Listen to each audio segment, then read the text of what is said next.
Hey everyone, welcome to my 2024 bullet journal flip through.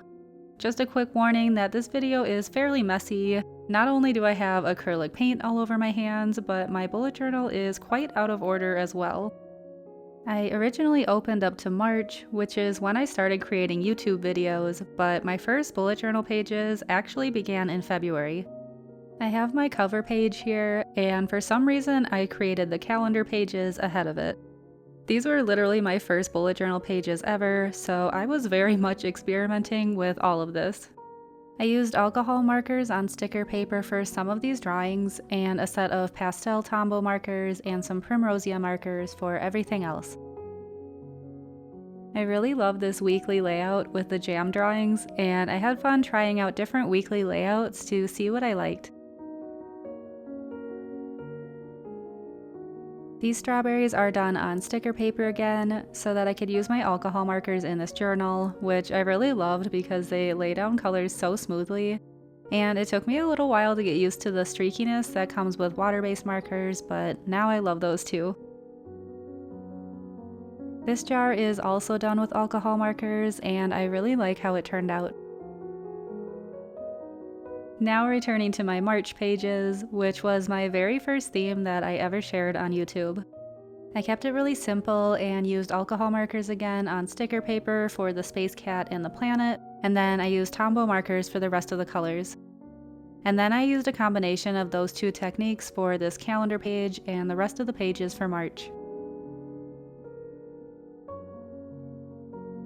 I have this enormous tracker page, which I kept making variations of during the beginning of my YouTube journey because there were so many things going on in my life, but eventually I stopped using it and switched to different ways of tracking things. In the beginning, I also used to leave pages where I could write down my favorite verses and music and insight throughout the month. I kept this up for a little bit, but eventually this evolved into different types of pages as well. And here are some of the weekly pages. I really love the light feeling of the pastel colors with the stars and clouds. I think it makes for such a peaceful theme. And these day boxes and the drawings on the next page are also done on sticker paper, so I could use my alcohol markers in my journal without worrying about bleed through.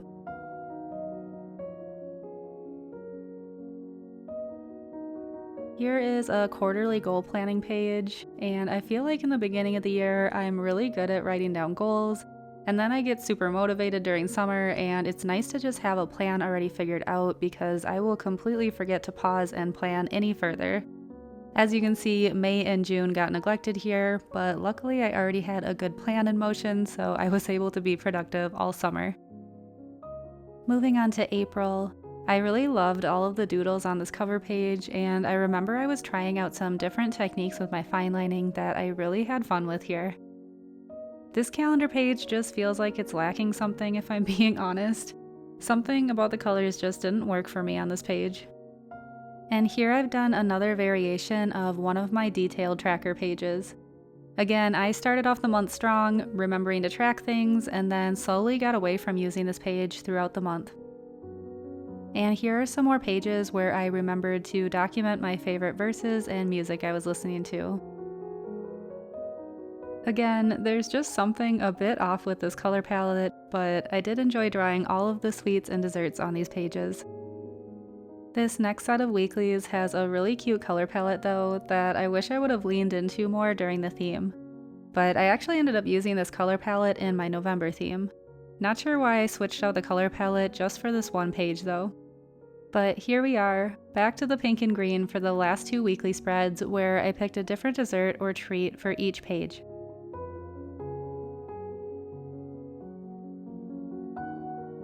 May was a really fun theme that also kind of did its own thing and didn't stick with the same color palette throughout.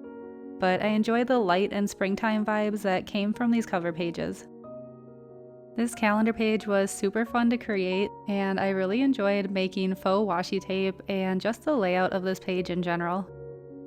I tried new tracker pages again here, where I would color in part of the petal depending on what part of the video process I was working on at the time. And then I also tried a mood tracker for the first time. Then I tried a less structured way of writing down different memorable things I wanted to take note of throughout the month. I noticed that sometimes I would leave too much or too little space for each subject, and this way I could just use exactly what I needed. This was one of my favorite weekly layouts of the entire year. I loved the bright colors on the day headers and how there were little spaces for doodles and quotes and mini calendars along the sides. It worked really well for a split month weekly layout. I don't remember why, but I know May ended up getting really busy and I ended up falling a bit behind, so rather than creating another 4 weeks of individual weekly layouts, I decided to merge them all into one page here, that way I could get all caught up. So the layout actually worked out really well for what I needed at the time, and I just really love being able to create my pages in a way that helps me in whatever season of life I'm currently in.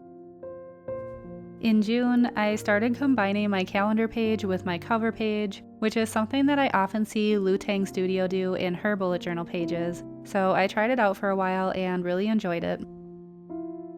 Here's another variation of my tracker pages where I had this coloring page essentially of these capybaras, and as I would get each step done on my YouTube videos, I would color in a different part of the scene. This was great in theory, but in the end, I just ended up coloring them in like a regular coloring page. Here's another layout for my memory pages where I could just pick a box and write down different verses I liked, or books I was reading, or TV I was watching, and I really enjoyed the layout of this page. In this theme, I started to use colored outlines for most of my drawings. I really liked the soft look that this gave the pages, but sometimes it was challenging to find a darker color to match whatever I happened to be drawing, so it did make planning colors a bit more complicated and time-consuming. I really loved these pages. They went away from my typical cute kawaii style art, and I was really enjoying creating different patterns like this box at the bottom with the oranges and leaves. I remember loving the doodles on this page. I felt like the bucket full of oranges kind of had a painted look to it, and I just really love the expression on my capybara's face here. And this drawing came from my friend Tatiana, and I really liked the simple layout and how colorful this page was. July was one I was really proud of. I used alcohol markers again for the theme, so the stingray is done with alcohol markers, and the flowers and everything else pretty much are done with the Tombow markers. And I was still playing around with making little patterns like you can see in the lower section of the calendar. And here's where I started doing a more traditional tracker page. I didn't really care for this style of trackers at first, but they've really grown on me ever since, and now I find them super useful and use them every month. And all of these sea creatures for the monthly pages are done with alcohol markers and sticker paper.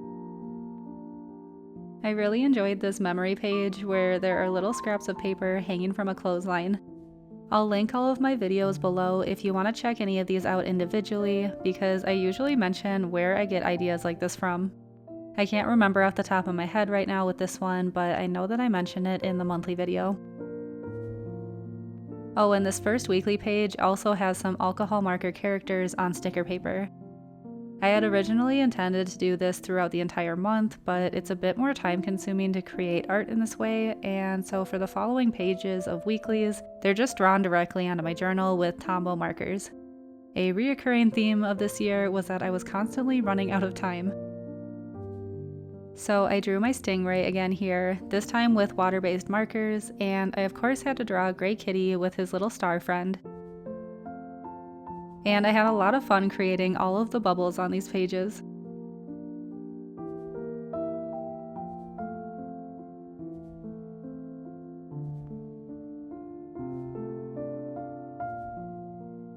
In August, I did a collaboration with my friend Aimee, and we both created molang themes. I really loved this tracker page and the drawings on both pages. They took a while to draw in color, but these are probably my favorite tracker pages from the year. Actually, I really enjoyed all of the drawings on these pages. I remember I had a hard time narrowing down which ones I wanted to do, so I just decided to do a bunch of them. Unfortunately, my kitty Xavier passed away during the middle of August, and I just didn't have anything in me to be able to create the rest of the weekly pages for the month.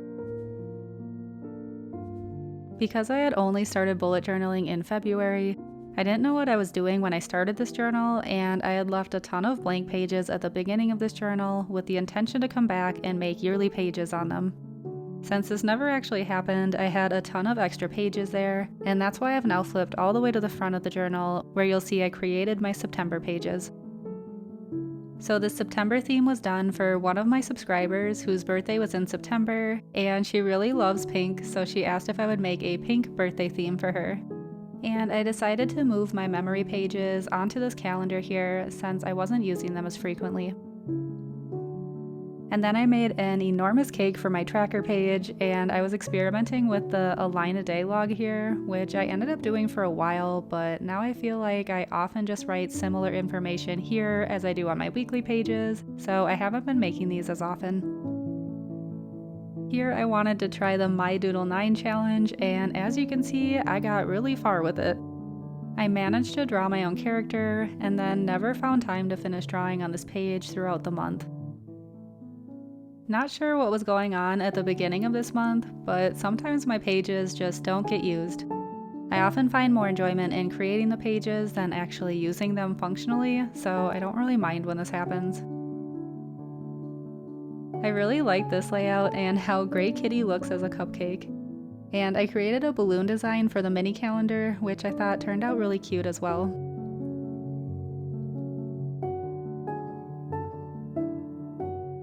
And I was really enjoying this layout too, where I could create a pattern at the top, as well as draw something at the bottom, and have plenty of space to write under each day. October was a super fun theme for me, and definitely where I pushed myself out of my comfort zone the most this year. This month I used a split primary watercolor palette for the first time, and I also experimented with using Tombow brush pens as watercolors. I really love how this calendar page turned out. It was a lot of work, but I really enjoyed it. I love how all the foxes turned out for this theme, and I just really enjoy coffee in general and think it's such an adorable thing to draw, so this theme was definitely one of my favorites this year. This cute fox sitting on top of a mushroom house actually came from a drawing my mom made, and then I recreated it in my own style for the journal. And I really enjoyed how the colors looked on these mugs on the page next to it. I created these to be used essentially as memory pages, but I really loved how they turned out as a painting and left them blank for the most part, and only wrote down when I adopted my kitten, Lil Bean. I really enjoyed the color palette for this theme and how the weekly pages turned out. I skipped a page here because the watercolors had made the pages a little bit warped. And then, of course, as usual, I was running out of time in the month, and this is the first time I decided to try out a Dutch door spread to make things a little bit quicker for my weekly pages. I also stopped doing the art in watercolor and switched to coloring everything with markers again because I'm a lot more familiar with markers, and it made the coloring process a lot faster for me. But if I had had more time, I really was enjoying creating the watercolor pages, so I definitely want to experiment more with watercolors this year. And that's a wrap on this purple notebook. Both of these journals are from Book, and although I absolutely love the quality of these journals and the fact that they have thicker paper than most, I'm not sure if I can buy any more from them or recommend them because their customer service was almost completely non-existent, and it took me 2 months in order to get a refund from them for the book that they never sent me. There was just no way to get a hold of them, and I tried a lot of different ways. And then one day I messaged them on Instagram as a last-ditch effort, and I was very surprised to hear back from them from there of all places. So unfortunately, the binding of this journal did crack right at the beginning, but I haven't seen this anywhere else yet within the journal. My November theme was another collaboration with my friend Natalia, where we decided to create a cozy sweater weather theme. And I really enjoy how this calendar page turned out and how happy Gray Kitty looks knitting his blanket in the corner. On this page, instead of doing a line a day about my own life, I decided to do a day in the life of a bean to document my kitten's first full month home. He was only 12 weeks old here, and I thought it would be fun to look back on this page in the future to see what he was up to when he was just a baby. I had so much fun with the Dutch door spread in October that I decided to create it again in November, and once the idea to create tabs as little balls of yarn popped into my head, there was no going back and I had to make it happen.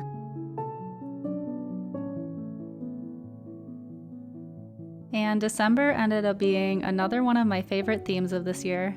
I had created this jackalope about a year prior to this, and I never really used him for anything, so I was really excited to be able to put him front and center as the cover of this theme, which was classic Christmas and winter drawings.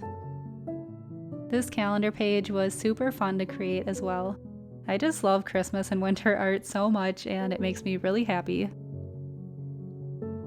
For the trackers, I just had to do little Christmas lights, and then I did a line a day page, and this is where I started to realize that it was just getting really repetitive for me, and so I haven't done this page again yet in 2025. But who knows, it might come back again later as a gratitude log or something different. I'm constantly switching up my pages. These weekly pages are also some of my favorites throughout this year. I love the layout of this one and being able to include lots of little winter drawings here, and I also really enjoy the color palette of this whole theme.